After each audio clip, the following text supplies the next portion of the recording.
Welcome in everyone to HogvilleNET YouTube Live postgame. Arkansas Razorbacks 23rd ranked, 92 Oakland, unranked mid-major, now losers of 6 of its last 7, but gave Arkansas a tough battle in the first half, 62, a 30-point win. We've seen Arkansas win in double digits in every game it's played in Bud Walton Arena, but a lot of these games have been close, either at halftime, Arkansas's trailed at the break some.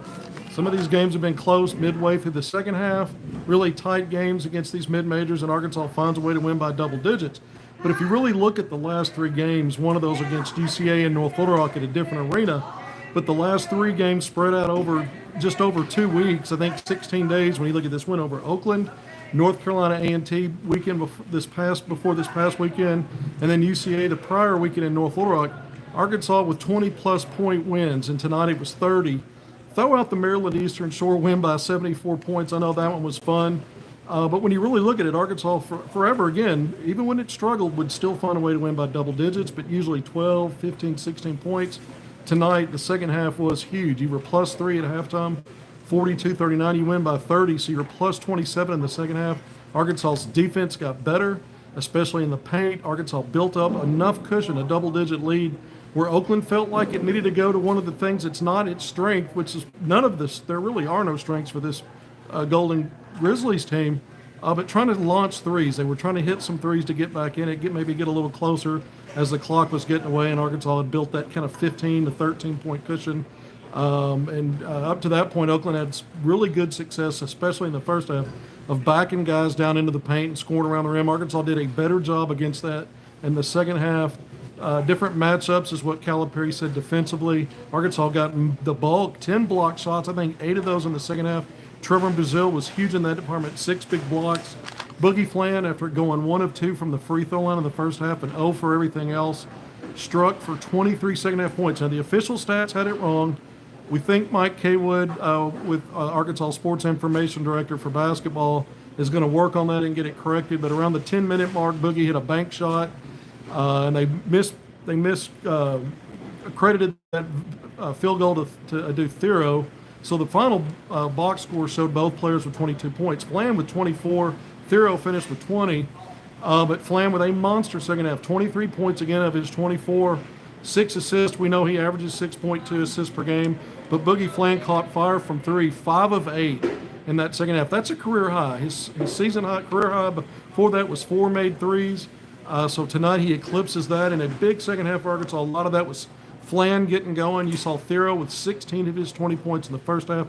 Carter Knox starting tonight with Nelly Davis out of the lineup again, the senior guard with the wrist soreness for the second consecutive game.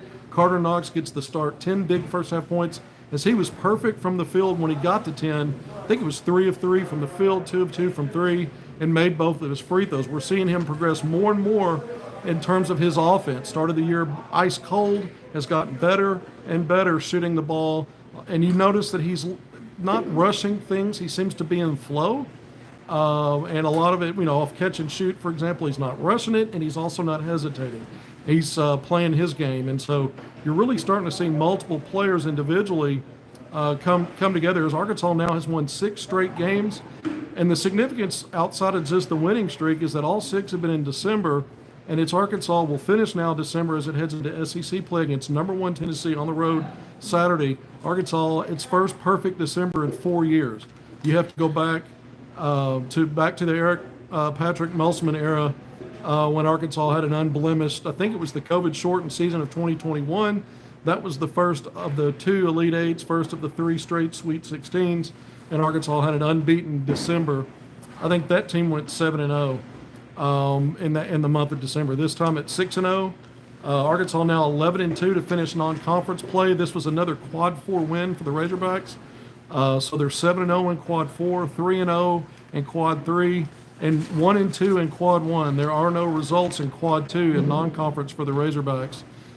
So this is it. And this is an Oakland team, again, that's lost 6 of its last 7 games, has been in a couple of overtime games in that stretch, has been competitive for stretches of games. I watched the Michigan State game before this team traveled and played in Hawaii. And it was competitive for about a half, stuck in there. And it's not a good team when you look at it statistically, but it's a well-coached team that's not very good. So you see teams like that hang around in games or give you fits. Not always just that they're bad. They're not colossally bad. And this was a game again after Arkansas, the previous two games, played well in both halves and were comfortable in both halves against UCA and then North Carolina A&T. There was a bit of a first half test. Again, you were up 8 early, 25-17, had some unforced turnovers and a foul a three-point shooter, then it's another run for the other team, and now it's neck and neck, and Oakland actually led 33-31 with about 3 minutes to go. Arkansas closed the half to grab a 3-point lead, 42-39, and then blew the doors off in the second half. At home in Bud Walton, that's been mostly the scenario and the script and the way it's played out is these mid-majors hang around and then Arkansas kind of puts everything together in the final 20 minutes. That recipe may not work quite as well against more quality teams once you get into SEC play. On the other hand, it's working for Arkansas to this point. The Razorbacks shot extremely well in both halves. This is one of the best overall field goal shooting teams in the country coming into this game.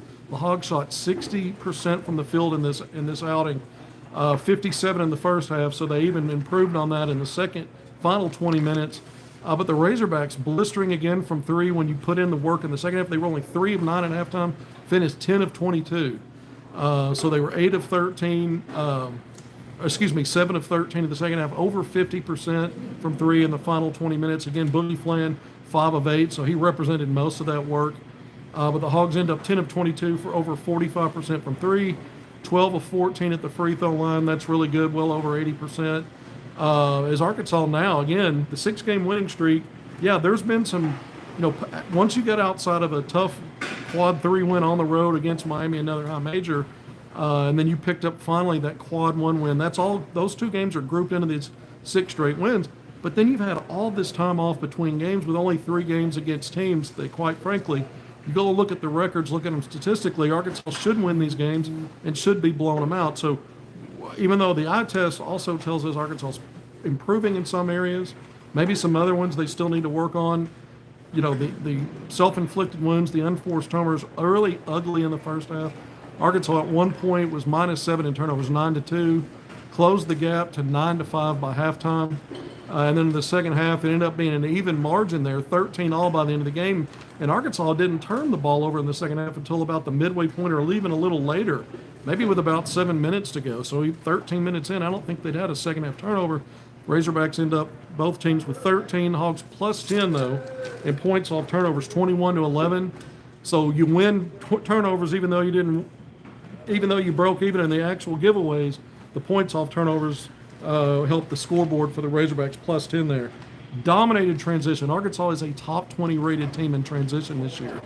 Plus 18 there, 28-10. We're going to get into some more of the stats. The field goal shooting I mentioned over 60%. Talked about the 3-point shooting and the free throws. We'll get into more player stats here in a second. But just kind of looking back at Arkansas now in non-conference, I think some of the biggest takeaways remain. I keep talking about it. It's player availability. Nelly Davis out again tonight.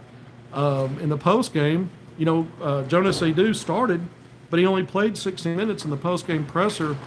John Calipari said, well, that's because he's under the weather. So there was maybe question marks about his availability. He did play and give Arkansas 16 minutes. But you look at Fland again, 24 points, 6 assists, a couple of rebounds, 0 turnovers in 36 minutes. And he was a box score plus 31, which led the team. And so after that first half, where he couldn't get his offense clicking or going, he just played his game. He didn't get down, and this is, again, a guy that's playing at an all-league pace. And so you love to see him, right out of non-conference on a high note, 23 points and a half. Someone needs to look that up. Hogstats.com probably has. I was kidding with him in the media room while we were waiting on Calipari to come in, that I was surprised he didn't already tweet out how many, when was the last time a Razorback scored at least 23 points and a half. And again, the official scorekeeping had it a little differently. I think they'll get that corrected at some point. I'm certain he finished with 24. Again, 6 dimes at his average, 2 rebounds, but the 0 turnovers in that box score plus 31. Adu Thero, I mentioned, he's so efficient from the field every game out, and we know it's bully ball. And you look at the way that Oakland defended. Really, he was always the guy in that sort of horns elbow area where there was drop coverage, or there was a gap, not only a soft spot there, but no one pushed up really tight on him. And so he would catch and go, which you've seen this all year in different variations. Sometimes you see it more on the perimeter. This time you saw it free throw extended, where the receiver of the pass is actually starting to get his inertia and momentum heading toward the basket as he's catching it. In other words, he's not catching it thinking or waiting, or that little delay where defenders can then correct and close. And so you saw that all night. Yeah, sometimes it's not clean with Thero's ball handling, but man, he was really good with the bully ball game. Had a couple of early and ones for the first half in that 16-point to lead Arkansas in that first half again. 20 points for the game, 7-11 from the field. Only took 1 3. That's probably good. That's not his game, but made all of his free throws. Now he's a high-volume free throw and field goal maker, top 10 in the SEC in both. But percentage-wise, hasn't been that great. He's getting better there. 6 of 6 tonight. At least tonight he was. He did have 3 turnovers, and then they bookended a foul he committed on a 3-point shot, and that was what helped. After Arkansas took an 8-point lead, really helped Oakland get back in it. So there's still stretches of self-inflicted wounds. There was a point after Arkansas took a 15-point second-half lead where they had some really bad turnovers or just missed opportunities on the offensive end, and so they still have these stretches. On a night where you see 60% and dominate so much of the stats, and you win by 30, it's hard to complain. But these are things that have been a problem for Arkansas, especially in some of the tougher, more competitive games. And so moving forward, when the competition gets better, I asked Calipari in the post presser, did this team's physicality give you at least a little bit of a look for what you're about to get into? And he just shook his head. I know this isn't the same quality and the same level and depth of physicality, but for 6'6", 6'7" guys, the Oakland played a physical game. They were sturdy, and they were playing a bump and grind game, just backing down Arkansas's bigs, getting into their bodies, and then finding little finishing angles or making nice little drop-off passes or just a ball fake to get a big off the floor. Although Arkansas timed up the way they defended the front line, those undersized front line guys in the second half, and timed up some of those blocked shots. Because if you looked at the first half, Oakland was 55% shooting in the first half, almost mirroring what Arkansas did. Both teams had 16 field goals in the first half. Oakland finishes 24 of 60, 40%. So in the second half, they were only 8 of 31, 25.8%. Some of that was also once Arkansas built a double-digit lead. Oakland hadn't taken many threes up to that point in the game. The game plan was to get them to kick out. It's a sub-30 shooting team on the season from 3, and get them to take threes. And they didn't do it for the longest. And Arkansas built a double-digit lead. And then they started jacking them up. And I was a little surprised because it wasn't such a lead at that point. 12 to 15 in that range, with plenty of clock left to maybe play the game that was working in the first half. But again, Arkansas did a better job defending in the paint. So maybe Oakland, the Golden Grizzlies, Campy felt like they needed to get some of those threes up and try to cut into that deficit that way. If you're a good 3-point shooting team or even average, it's not a bad idea. But a team as bad as this, there's not really a strong suit on offense. And so as Arkansas continued to mount, I mean, the lead was up to 15 points, I think, with 13 minutes left in the second half. And there was, again, a little dry spell there for Arkansas where it kind of went from 15 to 12-ish. I'm not sure exactly how deep Oakland got down that lead down. It might have been even 11 points at one point. Maybe I think it was 61-50 or 60-50, and then Arkansas made a free throw. Brazil 1 of 2. I remember this now. Arkansas went back 11, so that was about as close as it got. 10 points, and then Arkansas continued to build on it late as Boogie Flan just was in fuego. Nobody could check him. 14 minutes in. Thank you for joining me on HogvilleNET YouTube Live. I'm here live on location in Bud Walton Arena. Cleaning crews doing their thing. Appreciate you joining me for post-game. Arkansas had a big-time visitor in on an official visit. We've been talking about this for months. Class of 2026, a local guy down in Little Rock, the 501, Little Rock Christian Academy, 6'7" wing, Jashawn J.J. Andrews. ESPN has him ranked the 16th best player in the country, a 5-star. And I've seen this young man play for years. I've seen him play a lot lately. He's every bit the ranking, and maybe then some. One of the biggest factors for Bradville Elite, probably one of the top 2 players for Bradville Elite's run in July to that first ever for that program. Nike Elite, it's a prestigious event, the Nike Peach Jam on the 16 and under level. But on his visit, we put photos out of him at the game tonight, put that out on Twitter. Hope you got to see that. But it's obviously good to have what was a decent crowd. It looked pretty barren in here at the start of the game. It looked like it filled in a little bit more. It's still holiday break. Students are out. You're right here at a time where you might not against a not very good mid-major school. You'd be lucky a lot of times maybe to pack half the house. I think Arkansas ended up with a good showing fan-wise. But J.J. Andrews was here to see a big win and a big second half for the Razorbacks. So we'll track that. We'll monitor how that visit's going. By the way, if you look at those photos, he wasn't just here in his usual attire. He had a Razorback hoodie. It looked like a hoodie or sweatshirt at least with the Razorback, the hog on the, not the slobbering hog, the main logo that they use. But he was in Arkansas gear.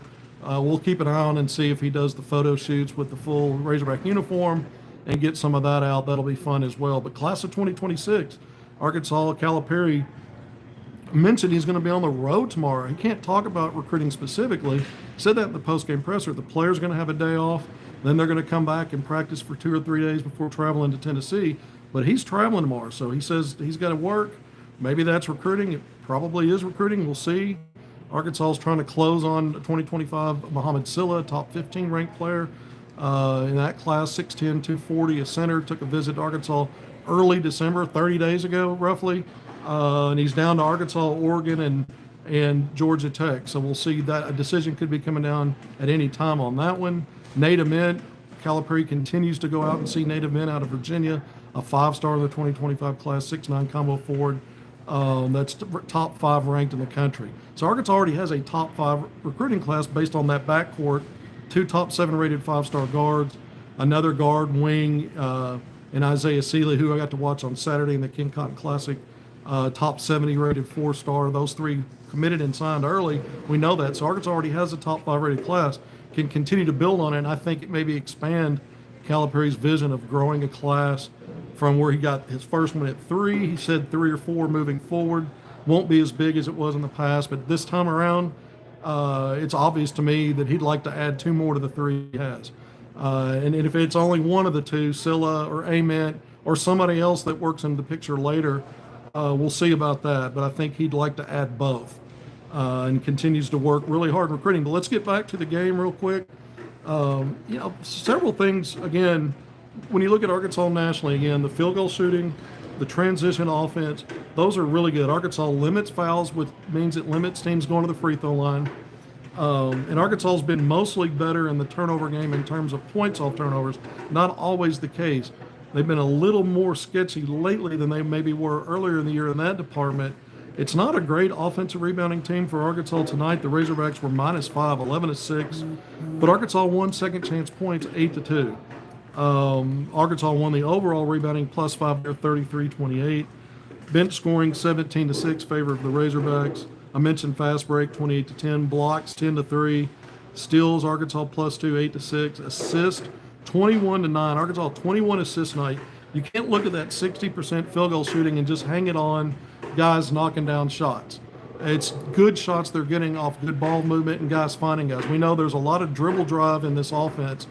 Maybe not as much inside out passing without dribbling, but you're seeing a lot of really good teamwork and guys kind of being on the same page in terms of hooking up from pass to finish to dime and bucket.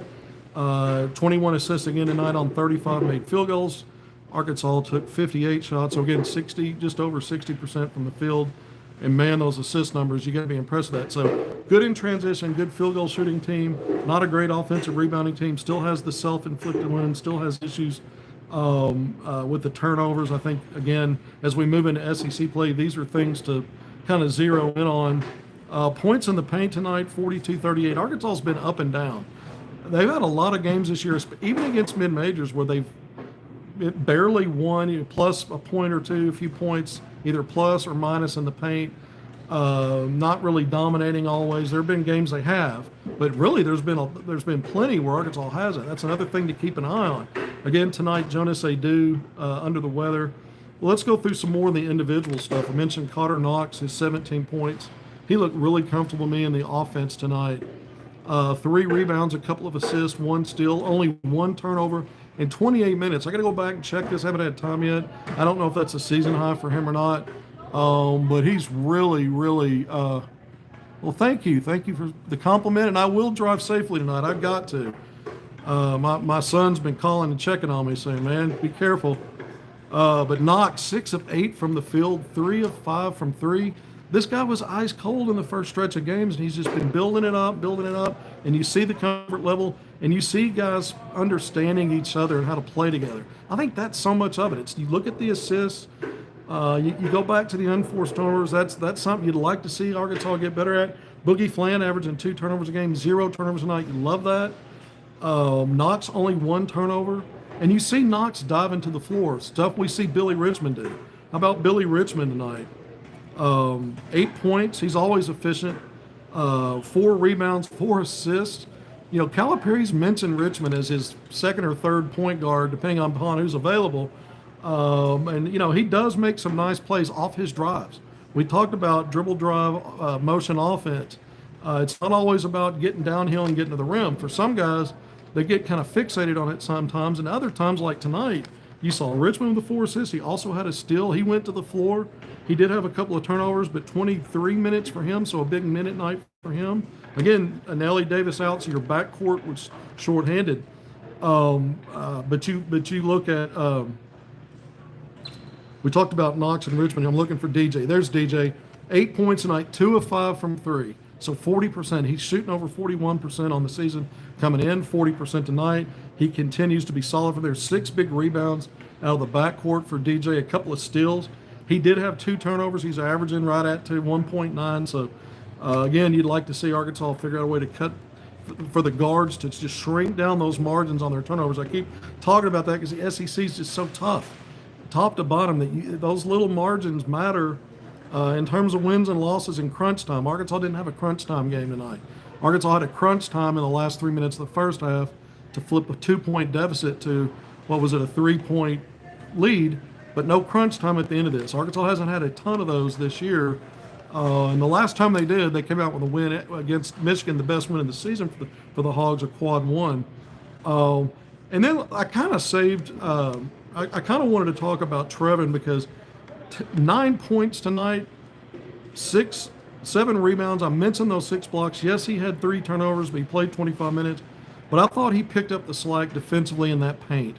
He was as big a reason as anything. He and I think Adu Thero also, with his physicality in that second half and some of the matchups that Calipari alluded to that he made. Didn't allude to him. He came directly out and said that he made some adjustments personnel-wise defensively.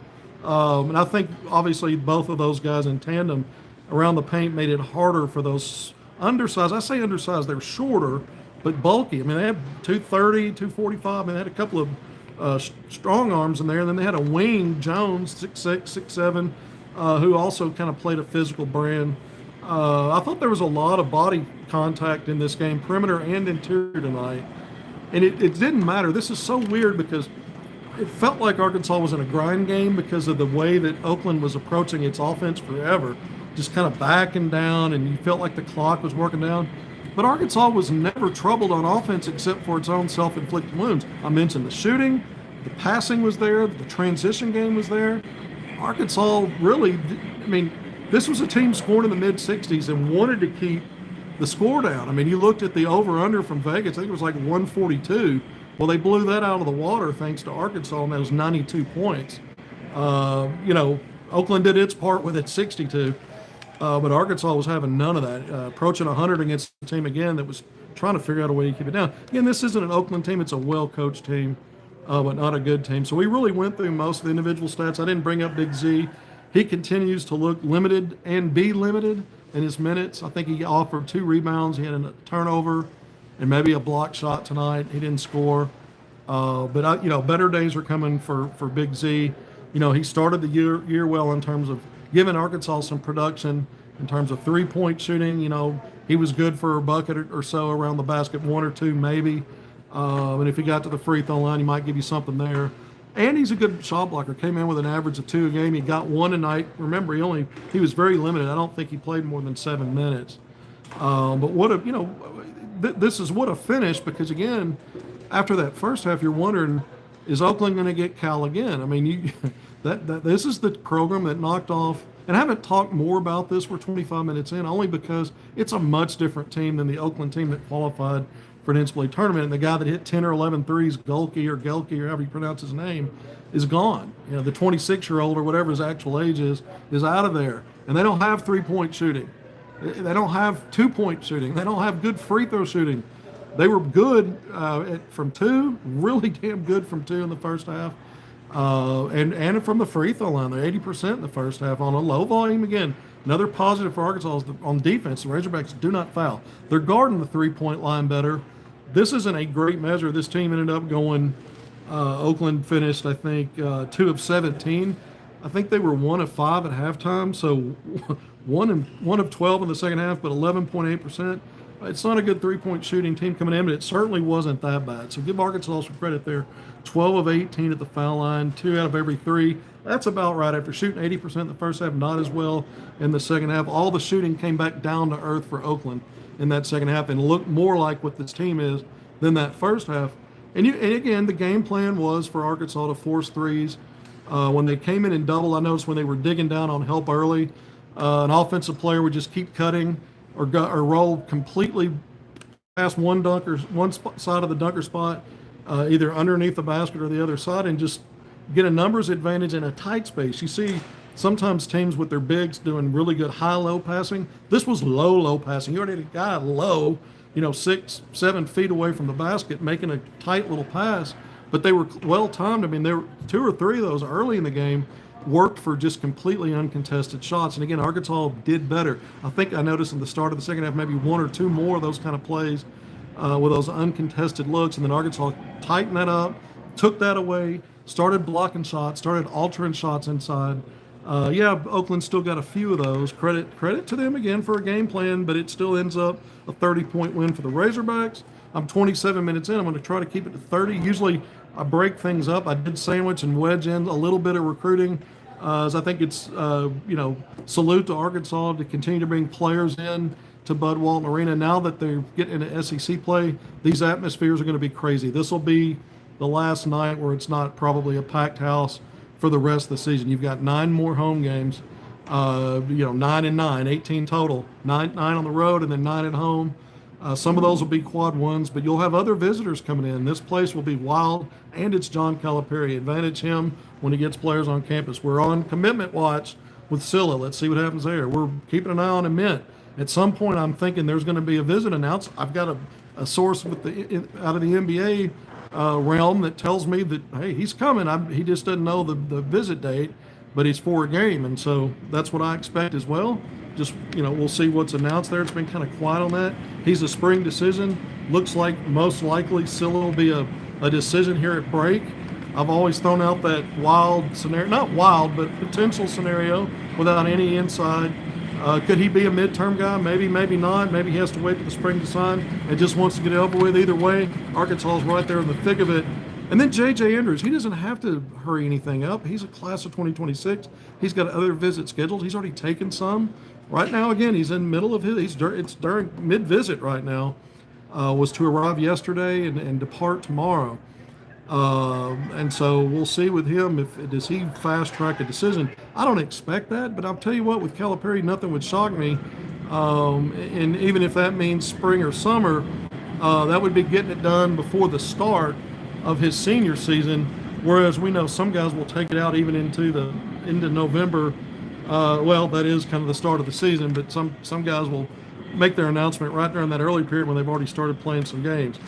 What did we leave out tonight? I don't think really much of anything. I think the Razorbacks have it's hard to fully say that this team's righted the ship. My previous segment I was on a few days ago, I said, if I'm being honest right now, it's still kind of a middling SEC team in terms of maybe the top end of the middle, 6 to 9 range right now. The pieces are there to be better than that. The pieces are there to be exactly what I said earlier, preseason, top 3 or 4, and a top 10 to 15 ranked team. Now, as good as this league is, if Arkansas finishes top 3 or 4, they might be inside the top 10 in the SEC. For all the teams that have been ranked in the top 10 this year, sometimes 5, I think.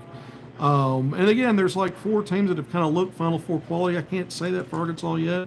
And then Nellie Davis is a question mark on top of a question mark. A very obvious resume speaks for itself. It hasn't been there yet, although he's been very efficient. It's low volume.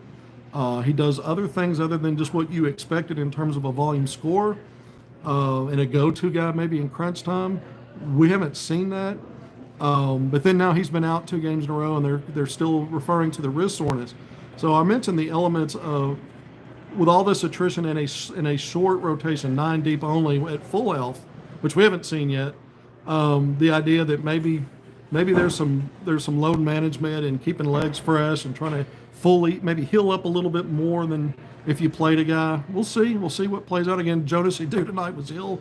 I've said it a million times, between injuries, foul trouble, and illness, 9 ain't very deep, and now you're about to go start swimming in the deep end where the sharks are and the SEC. All right, thank you for joining me on HogvilleNET YouTube Live. If you haven't done it already, please hit subscribe, like, and share.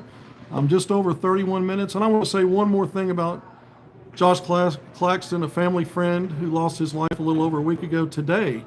This morning, I went to his visitation and funeral before I came to Fayetteville, and I waited in line for nearly 2 hours. That's how loved the young man was. All the people that were there. Little Rock Trojans basketball team entire team was there. Miss Fisher, Derek Fisher's mom, very much close to that Little Rock program. Court's named after him in the Jack Stephens Center, but so many people, his beautiful family, and trying to remain upbeat and greet everybody and spend time with everybody. And I told my son and his friends, my son was one of the pallbearers, and I told a group of young men, I said, don't ever lose sight of the memories, and talk about him. Don't just remember him. Actually express that with each other whenever you can, because you keep the people you're close to alive with you that way, even if they've departed this part of it.